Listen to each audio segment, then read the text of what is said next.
Good morning, students. In this class, we are going to discuss about Dr. Faustus. Okay, Dr. Faustus. This is the drama which was written by Christopher Marlowe. Okay, first we are going to see about the prologue of the text. Okay, the chorus introduces the chief character of the play, Dr. John Faustus, who, although born of peasant stock, has achieved eminence as a brilliant academic in the University of Wittenberg. The speaker gives a brief summary of the main theme, telling how Faustus dabbles in black magic, which results in his final damnation. The chorus concludes with the lament of Dr. Faustus' preference of these devilish exercises. Next, move on Act 1, Scene 1. Faustus is discovered sitting in his study, considering the principal academic disciplines. One by one, they are rejected. First, he casts aside the study of the great Greek philosopher Aristotle. Skillful argument is insufficiently rewarded. Medicine is dismissed because it has found no cure for death. Next, divinity is rejected because of the apparent harshness of God's judgment. He chooses to follow black magic or necromancy, which he believes will bring him immense worldly power and riches. Wilders and Cornelius, two black magicians, are invited to visit Faustus. The decision precipitates that appearance of two figures, the good angel representing Faustus' conscience and the bad angel who encourages his baser instinct. The good angel pleads with Faustus to reconsider his decisions, while the bad angel urges him towards black magic. However, Faustus is determined to pursue his aim. His mind is full of riches and political power. Encouraged by his evil visitor, his dreams become exciting prospects that Faustus determines to conjure the devil by following the instruction. Act 1, Scene 2. In response to an inquiry from two students as to the whereabouts of Dr. Faustus, his servant Wagner gives a long-winded reply couched in persuaded academic argument. Eventually, he reveals that his master is dining with the famous necromancers Waldus and Cornelius. The scholars are immediately alarmed at contact with a damned art which put the soul in jeopardy. Act 1, Scene 3. To the accompaniment of thunder, and with Lucifer and his devilish attendants observing his actions, Faustus begins the process of conjuration.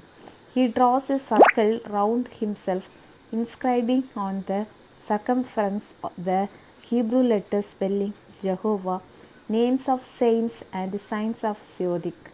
His invocations in Latin calls on Lucifer, Prince of the East, Beelzebub, monarch of burning hell, and Demogorgon,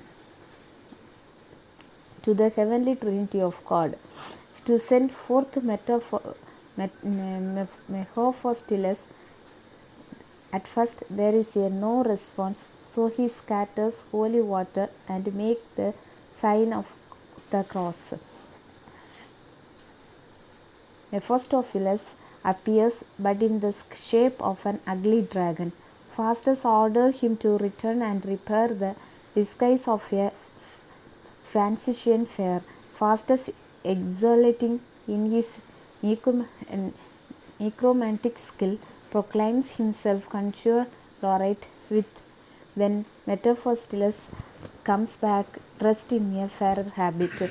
The doctor quickly discovers that his new found servant will perform only what Lucifer allows, and that Mephistopheles responded to his conjuration not as an order but as an opportunity to secure another confidant for hell.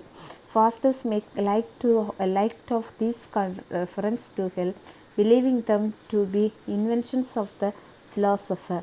Nor is he terrified by the threats of damnation. Mephistopheles describes Lucifer, prince of hell, as once believed by God but cast out of heaven because of an attempt aspirations of God's throne. Angels who joined the conspiracy with Lucifer were also damned and expelled to hell. His yet disbelieving Faustus receives a powerful remonstrance from Mephistopheles, who, having personal experience of the equity of heaven and the deprivations of hell, urges him to cease this necromantic practice. Faustus remains unmoved by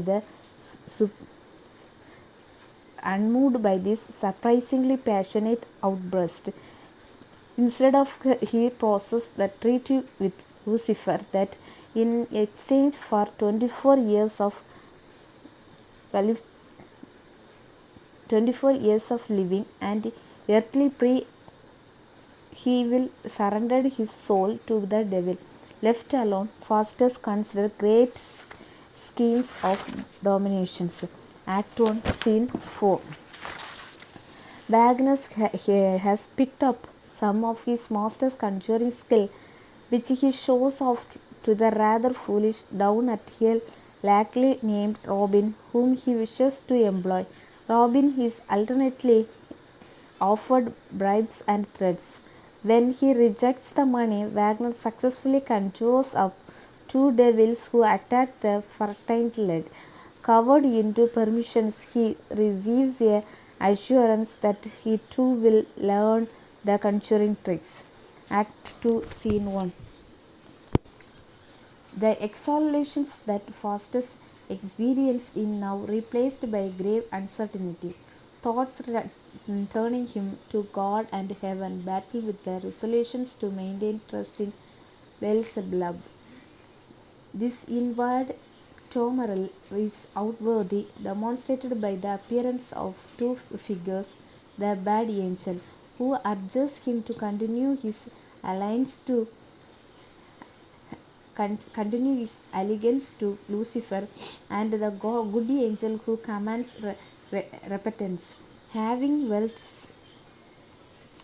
offered this contradictory piece of advice, the angels vanish.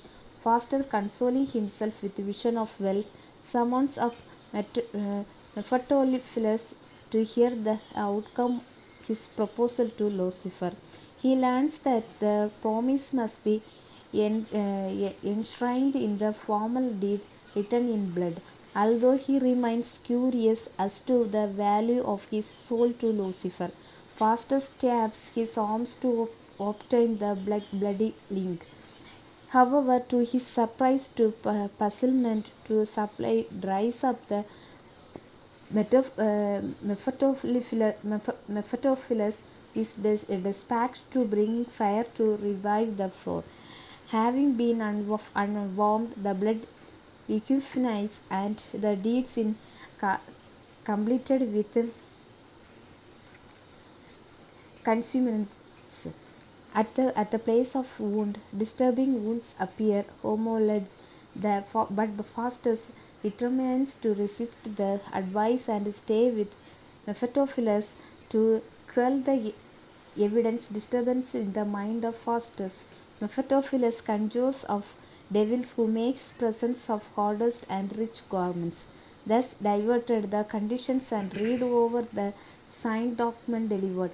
Faustus too eager to ask questions, but he scornfully rejects Mephistopheles' descriptions of the universality of hell everywhere except heaven, and dismisses damnations as an old wives' tale. Soon Faustus discovers limitations to his newly acquired power and dearly bought. His request for a wife is refused. Instead, he is offered a devil dressed as a woman or any court any courtier he wishes, as well as a series of books on conjuring the plants and botany. These gifts seems to content him. Act 2, Scene 2. Faustus consigns against trouble scheme. Consequently, the good and bad angels appear to give their contradictory advice. Faustus tried to dampen his despair with thoughts of pleasure. Much of the information supplied by Mephistopheles is already known. When questions about heaven arise, an answer is refused. Sensing his unease, the angel again appears to Faustus, but the last incident prompts the interventions of Lucifer and Beelzebub person, accomplished by Mephistopheles. After the sharp reprimand, they succeed in diverting Faustus' attentions with the slow of the seven deadly sins: pride, envy, wrath, gluttony, sloth, and leghorn. This spectacle has the desired effect, and the delected Faustus is presented with further magic book. Act 2, Scene 3. In this scene, Robin, who has stolen one of the fastest books, shown off his conjuring ability to dig the ostler. His halting invocation imitates Faustus' word, his chief boast of his magic power that will provide wine at the local hostelry without payment.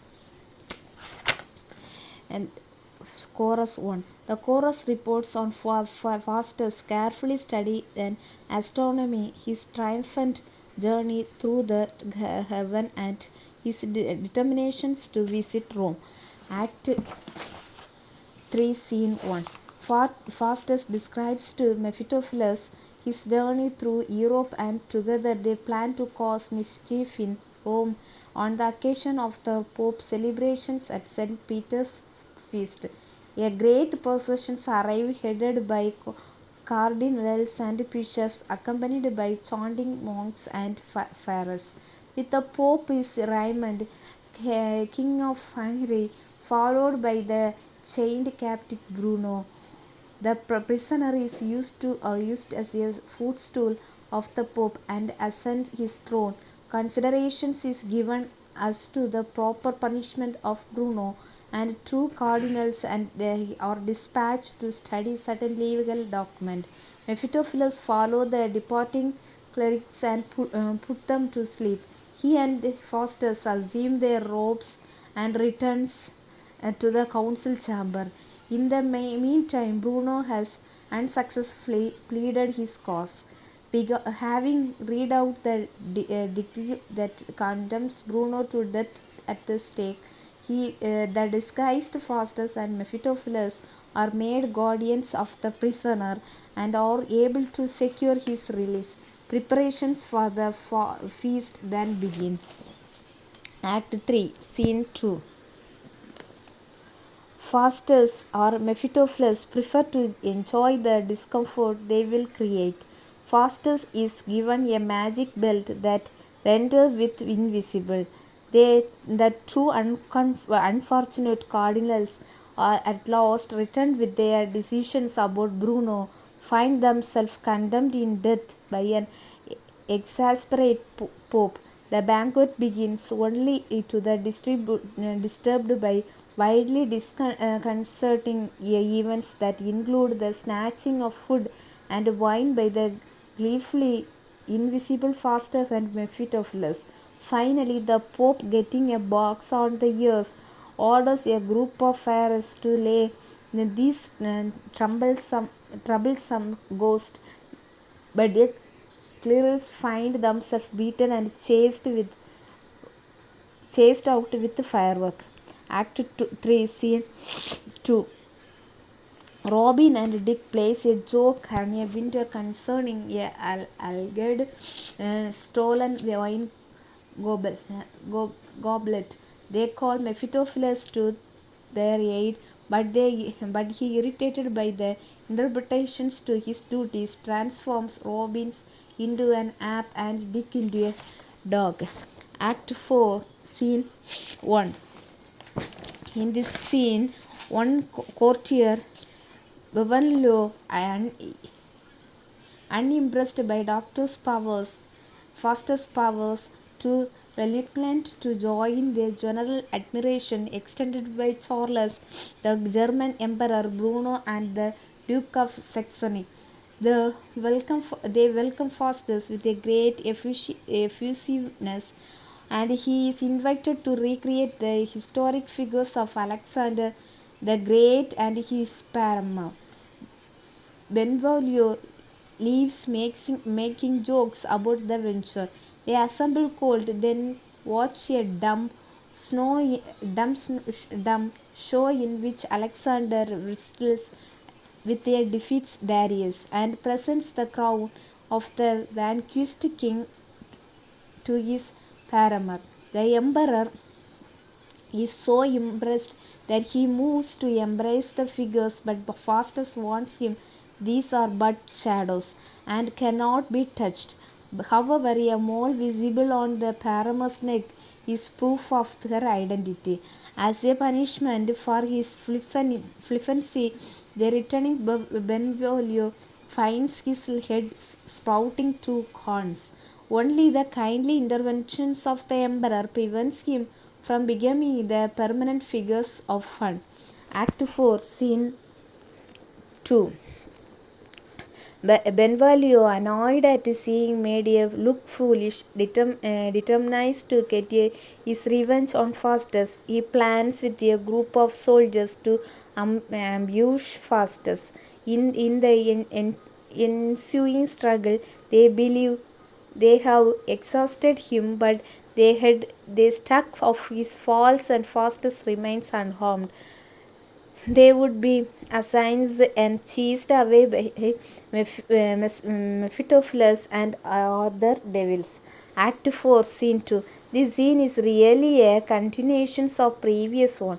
Benvolio and his comrades appear smeared with blood and dirt and all wearing horns, much to the amusement of the court. Act 4, Scene 4. The next trick is with a horse dealer anxious to buy a Faustus mount. A deal is agreed with a proviso that the horse must never be taken through water. In a brief soliloquy, after which he sleeps, Faustus is sharply reminded of his own mortality. The horse dealer returns, having suspected that the provisos was a trick. He foolishly ignored it, and his new purchases disappeared in the water. He attacked Faustus only to find the leg he he has at comes away in his hand. The dealer runs off, though disconcerted. He believes he cannot easily be persuaded by a one-legged follower. The tone of leg is of course false, and Faustus jokes about the trick that was played. Act 4, Scene 5. Tales of Faustus magic now which widespread, and a quarter tells of his conceptions of a whole load of hay.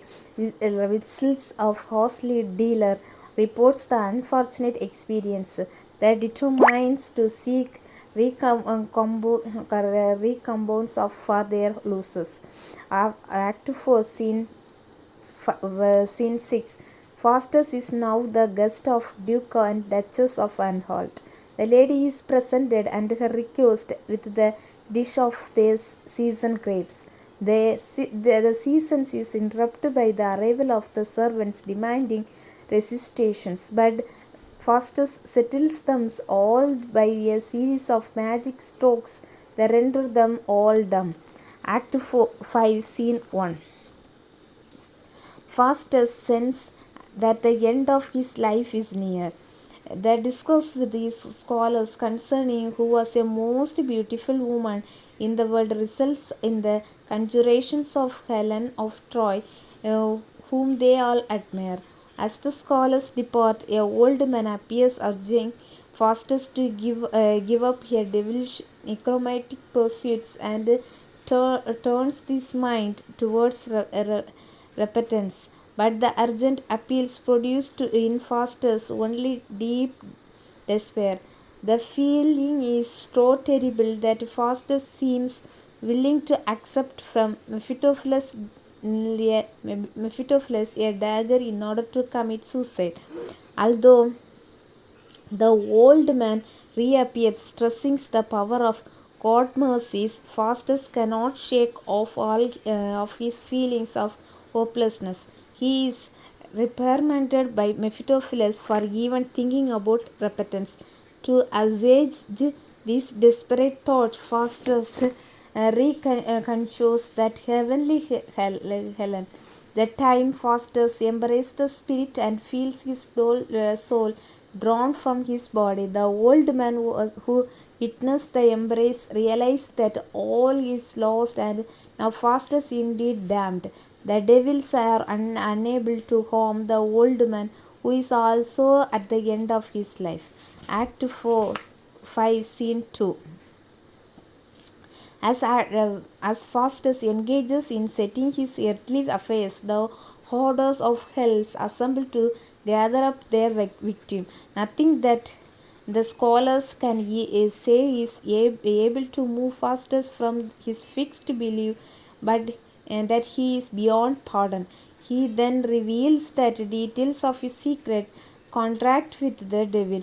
Mephistopheles described how he deliberately misled Faustus with regard to the biblical passage. The entry of the good and bad angel confirms that the time of repentance is past.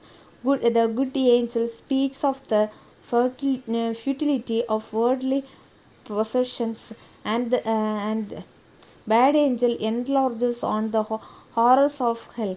As the clock strikes 11, Faustus recognizes that his lost hour has come. Whatever his wish, the time cannot be solved down.